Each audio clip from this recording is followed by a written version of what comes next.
Hello students. In our previous video we have studied about water cycle, क्या water cycle होता है और इसमें हम हमारे वाटर के बारे में ही पढ़ रहे हैं इस वीडियो में. Let's move on. Various movements of ocean water के डिफरेंट मूवमेंट्स कौन कौन से होते हैं. When we throw a pebble in a river or a pond we observe ripples in the water. जब भी हम कोई भी पानी के अंदर कोई भी पत्थर फेंकते हैं तो हम कुछ रिपल से ऑब्जर्व करते हैं गोल गोल. Similarly on the sea coast we have observe the rolling waves of the sea water.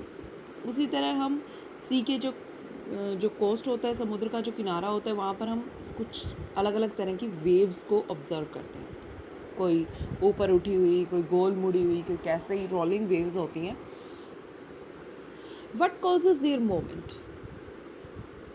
उनका ये मोमेंट क्यों होता है and from where do these ripples originate. और कहाँ से ये रिपल्स जो हैं वो बनते हैं. Let us study about these movements. These movements in ocean waters are basically of three kinds, that is waves, ocean currents and tides. तीन तरह के जो हम इनके बारे में स्टडी करेंगे जो मूवमेंट्स ऑफ oceanic water है. Let us discuss them in detail. The first one is waves.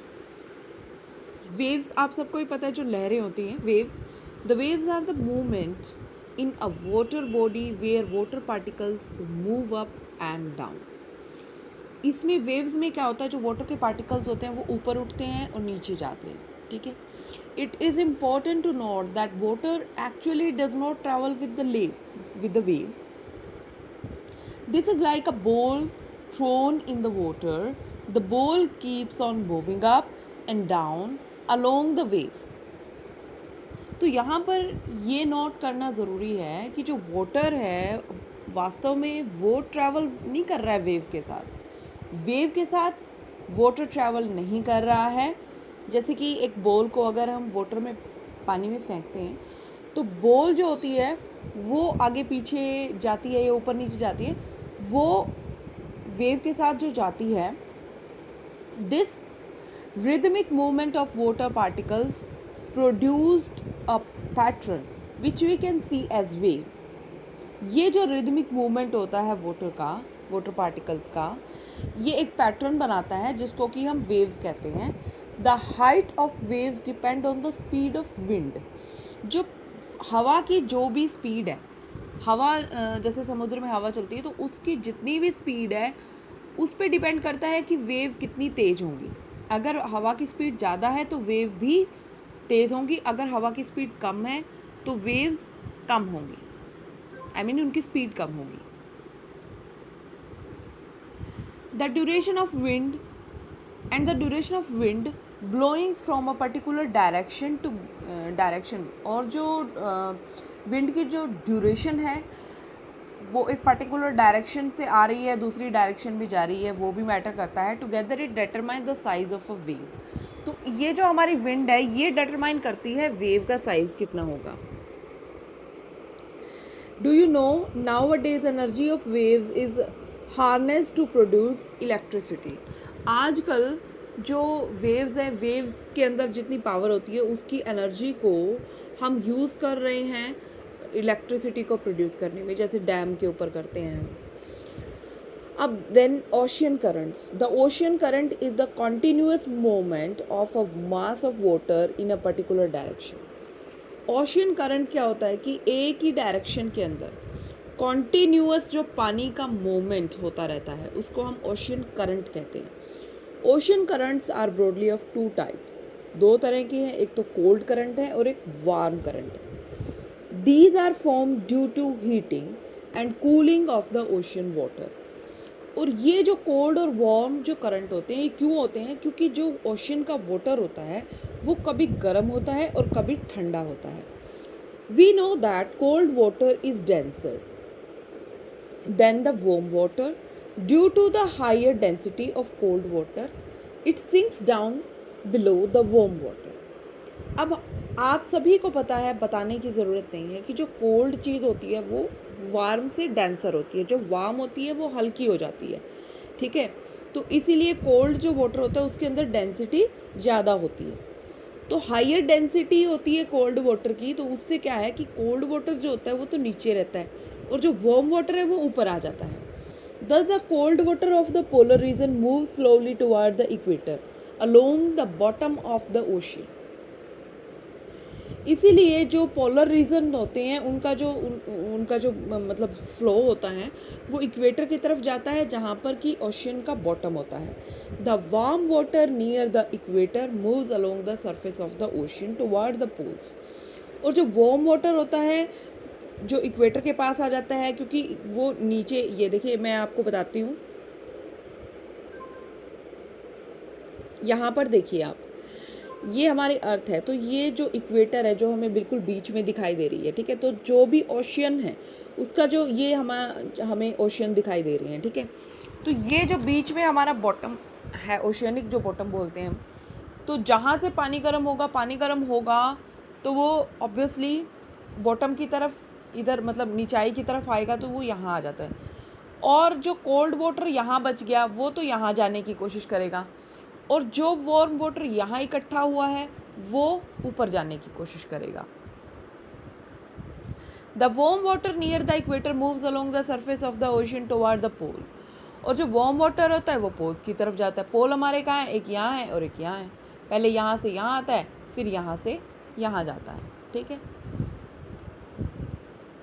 In the given map, you can observe the distribution of some major ocean currents in the world. ये अलग अलग, ये आपकी book में है, आप इसमें देख सकते हैं कौन कौन से करंट्स हैं, कैसे चल रहे हैं, या ये जो एरोज आप देख रहे हैं इनके अकॉर्डिंग आप इसे समझ पाएंगे। These currents tend to move toward the right in the northern hemisphere. अब नॉर्दर्न हेमिस्फीयर हमारा ऊपर वाला है, तो ये जो करंट होते हैं ये नॉर्दर्न हेमिस्फीयर के राइट साइड में जाने की कोशिश करते हैं, and toward the left in the southern hemisphere, और साउदर्न हेमिस्फीयर के लेफ्ट में। Generally warm currents flow along the east coast of the continents, while cold current flow along the west coast of the continents. तो अगर हम to sum up we can say that warm current, जो warm current होते हैं, गर्म पानी जो होता है, वो जो कॉन्टिनेंट्स होते हैं उसके ईस्ट कोस्ट की तरफ फ्लो करता है, और जो कोल्ड करंट होता है वो कॉन्टिनेंट्स के वेस्ट यानी इस साइड में, वो ईस्ट इस साइड है, वेस्ट इस साइड है, वेस्ट कोस्ट में करता है।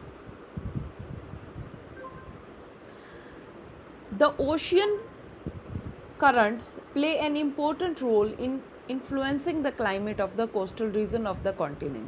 जो भी ocean currents होते हैं वो हमारे coastal region जो होते हैं उनके climate को इफ़ेक्ट करते हैं, बहुत important role play करते हैं। If a warm current passes along the coast, जब कभी भी कोई warm current जो होता है वो coast के पास से गुजरता है, इट रेजेज टेम्परेचर, तो वहाँ उस एरिया का जो टेम्परेचर है वो बढ़ जाता है, and makes the place warmer than the surrounding areas, और उस एरिया को वो पहले से ज़्यादा गर्म बना देता है। Similarly cold currents make the adjoining coastal region colder, तो इसी तरह जब किसी कोस्ट के पास से जो कोल्ड करंट है वो गुजरता है तो वहाँ का जो एरिया है वो ठंडा हो जाता है। इन coastal areas warm oceans currents cause rainfall and therefore influence its climate. Coastal area के अंदर जो वार्म ओशियन करंट्स हैं उसी की वजह से रेनफॉल होती है, देयरफॉर इन्फ्लुएंस इट्स क्लाइमेट, और इसीलिए ये क्लाइमेट को इन्फ्लुएंस करता है, making it warm and moist, इसको गर्म और नमी वाला बना देता है। The cold currents on the other hand tend to make the climate cool and dry, लेकिन जो ठंडे करंट होते हैं, कोल्ड जो करंट होते हैं, वो क्लाइमेट को ठंडा और ड्राई बना देते हैं। सर्दियों में हमारी स्किन हो जाती है ना ड्राई, तो वो ड्राई बना देते हैं। दस these oceanic currents modify the climate in the coastal region, इसलिए ये जो करंट होते हैं ये कोस्टल रीजन के अंदर हमारे क्लाइमेट को मॉडिफाई करते हैं, उसका टेम्परेचर बदल के हमारे क्लाइमेट को चेंज करते हैं। Another interesting characteristic is that the confluence of warm and cold currents provides ideal conditions for plentiful growth of plankton which is a food for the marine life. Plankton के बारे में आपने ज़रूर सुना होगा। ये जो मरीन लाइफ है उसमें एक तरह के फूड के नाम से जाना जाता है। और ये जो करंट्स हैं, वार्म और कोल्ड करंट्स हैं, ये कंडीशंस प्रोवाइड करते हैं कि जो प्लैंकटन है वो बहुत ज़्यादा मात्रा में वहाँ पर मतलब अवेलेबल हो ओशंस के अंदर। These areas serve as major fishing grounds encouraging trade and commerce. और ये जो एरियाज़ हैं ये एक मेजर फिशिंग ग्राउंड मतलब उसकी तरह एक जो है सर्व करते हैं, क्योंकि इन करंट्स की वजह से जो मछलियां हैं वो किनारे तक आ पाती हैं। एनकरेजिंग ट्रेड एंड कॉमर्स, जिससे हमारा ट्रेड और कॉमर्स एनकरेज होता है। The ocean currents are help in navigation. जो ओशन करंट्स हैं वो हमारे नेविगेशन में भी हमारी हेल्प करते हैं।